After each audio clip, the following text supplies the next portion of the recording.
go to the 10Q.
Okay, so yeah, you can see the kind of revenue growth slowing down a little bit, but I'm kind of curious for a couple more quarters. Let's do a few more.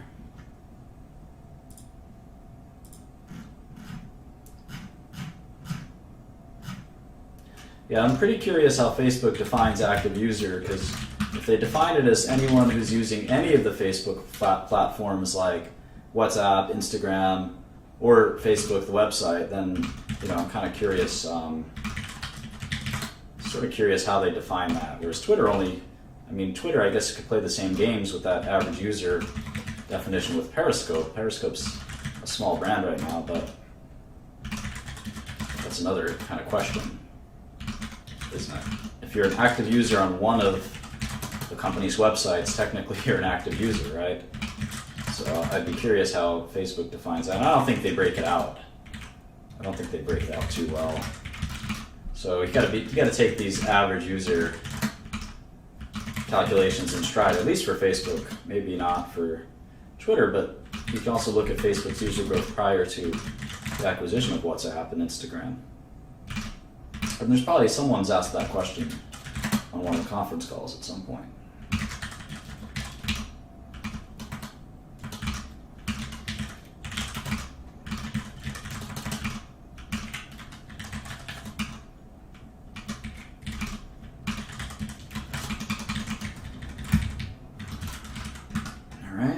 So 60%, 61, 58, 48. Now for the final quarter. Very curious about this one.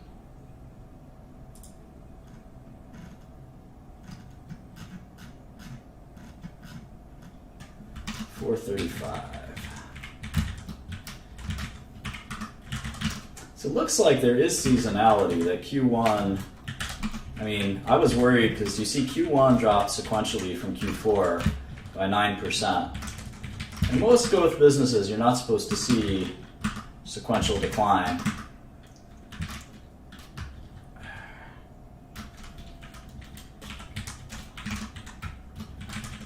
And so the fact that they're telling us there will be another sequential decline, I'm not sure that that's that worrisome. Let's see what the year over year is. The year over year is for 39% growth. Well, they can't grow at 60% forever, although Facebook's accelerating growth at their highest, now their highest revenue ever, so I don't know.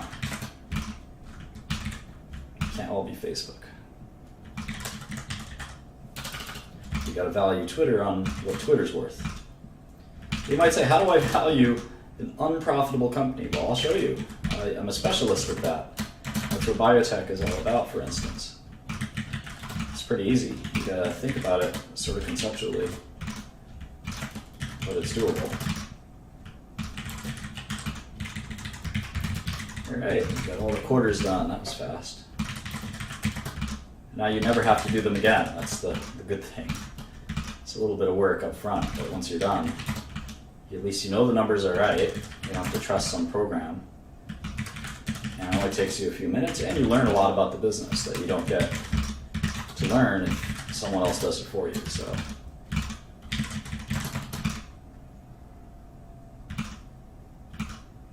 all right,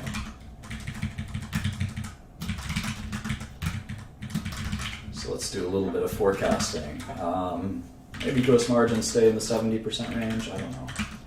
Hard to say.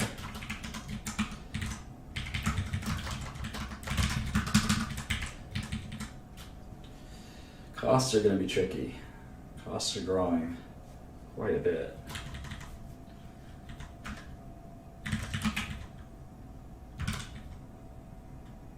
R&D costs are slowing down in growth. That's kind of interesting. You can see the last few quarters, they have contained their R&D costs quite a bit, and that's what's driving the operating income improvement. You can see they were losing 100 million a quarter, 150 million a quarter, and now they're losing far less.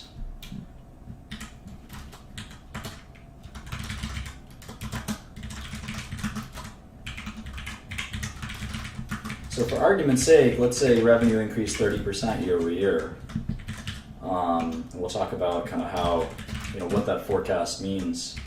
Let's assume that happened.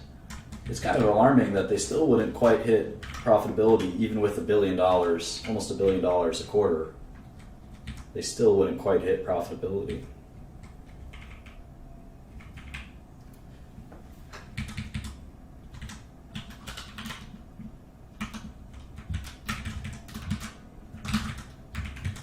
Even if they scaled better, they still kind of wouldn't quite hit it, which is very alarming.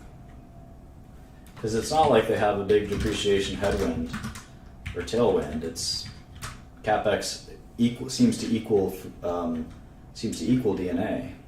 So it's a very alarming thing that's going on at Twitter. But let's try to start to do the annuals, and let's try to see if we can get a long-term revenue forecast. And this is where we have to get pretty philosophical.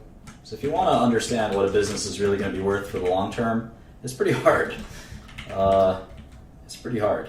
And you have to be able to be very conceptual and theoretical about it.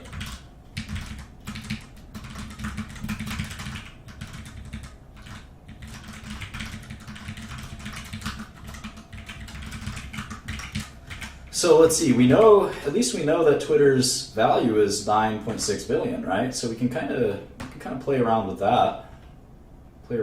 Conceptually. That's a good starting point.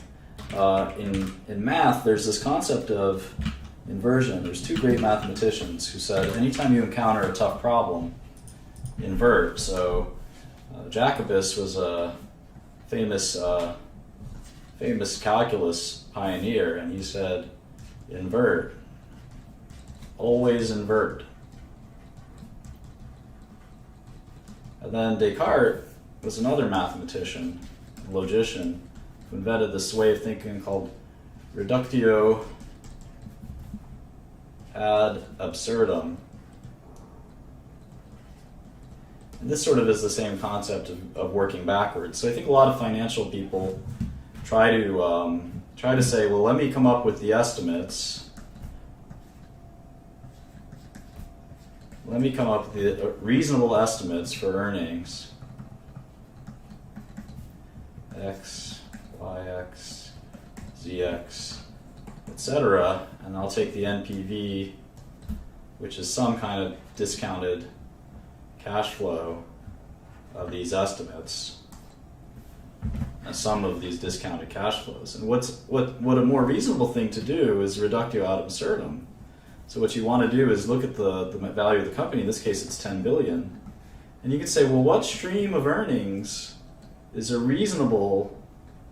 give us a reasonable market value of $10 billion? And we know from doing this a number of times, say $1 billion at steady state with a 10% discount rate is worth about $10 billion. We also know that $500 million of net income at an extremely low discount rate of, say, 5% is worth about $10 billion. So can Twitter ever be a $500 million net income company? And the answer is sure. I mean, it's a $3 billion revenue company, and that's only 20% net margins, right? Most of these tech companies have operating margins north of that. So why couldn't Twitter be worth $10 billion? Well, it is. It's worth exactly $10 billion. So we have to sort of think about this stuff pretty conceptually, and we'll talk about that more and more.